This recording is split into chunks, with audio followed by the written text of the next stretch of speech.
உழைப்பு உயர்வு தரும். யாரோட சப்போர்ட்டே இல்லாமல் தனியாக முயற்சி பண்ணணும்னு ஆசை. இப்போ பார்த்துட்டிங்கன்னா இன்றைக்கி பீன்ஸ் மார்க்கெட்லேயே 35 ரூபா விலை. ஆனால் நான் போட்டுக்கிறது 40 ரூபா தான். இந்த விலை யாருமே தர மாட்டாங்க, நான் மட்டும்தான் தர முடியும் இந்த விலையை. அப்புறம் பார்த்தீங்கன்னா எல்லாமே நம்மக்கிட்ட ஃப்ரெஷ்ஷாக தான் இருக்கும். அன்னைக்கு எத்தனை வர பொருள் மார்க்கெட் ப்ரைஸ் அப்படியே அதை விட 5 ரூபா தான் லாபம் எக்ஸ்ட்ரா வைக்கிறேன். இங்கே பார்த்தீங்கன்னா எல்லாமே பீன்ஸ்லாம் வந்து 30 ரூபா, இன்றைக்கி வாங்குறதே 35 ரூபா விலை. ஆனால் நம்ம வந்து கொடுக்குறது வந்து 40 ரூபாய்க்கு தான். 5 ரூபா லாபம் கிடைச்சா போதுன்னு தான் வைக்கிறோம். மக்கள் நல்லா இருக்கணும், மக்களுக்கு கரெக்டான விலையை தரணுன்றது தான் என்னோட ஐடியாவே.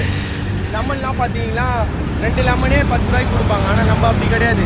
4 கிலோ லெமன் 10 ரூபா, 8 லெமன் 7 லெமன் வரும் 10 ரூபாய்க்கு. அப்புறம் வந்து இன்றைக்கி மல்லி புதினாவே அங்கே மார்க்கெட்லேயே 300 ரூபா மூட்டை, 250 ரூபா மூட்டை. 1 ரூபாய்க்கு நேற்று சொன்ன மாதிரி இன்றைக்கி தர முடியாது. 5 ரூபா தரலாம். 1 ரூபா தான், 1 ரூபாய்க்கு பதில் 5 ரூபாயா தரலாம் மல்லி புதினாலாம். ஆனால் என் ஃபாலோவர்ஸ் பார்த்துட்டு வந்தீங்கன்னா உங்களுக்கு தரமான ஆஃபர்லாம் உண்டு. எல்லோரும் வாங்க.